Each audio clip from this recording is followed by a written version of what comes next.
สบายดีอันนี้แมนพนักงานถางป่าเนาะผู้บังคับบัญชานะมั้งป่าไม่ดูต่อไปเพิ่นเช็ดโครงการปลูกหัวสีไข่เพิ่นว่าเนาะ อันนี้แม่นเจ๊ใหญ่เพิ่นเนาะที่ว่าลงทุนช่างจ้างคนมาถางนี่ก็ประมาณ 3-4 มื้อแล้วเนาะถือว่าเป็นไปพอสมควรตอนนี้ก็ได้เวลากลับเมื่อกินข้าวเที่ยงแล้วเนาะเวลาก็11:30แล้ว2 โมงยัง เป็นจังได๋เมื่อยบ่ม่วนคือกระเสียม่วนจังได้บ่ได้กินเบียร์เนาะ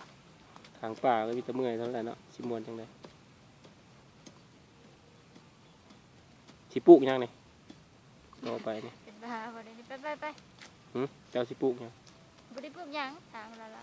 ทางลาทางเฮ็ดหยังมันก็เสียก็ประมาณได้เนาะทางเฮามันเป็น จักให้มันเป๊ะว่าเนาะเอาตัวนี้เด้อขอขอบใจท่านผู้ชม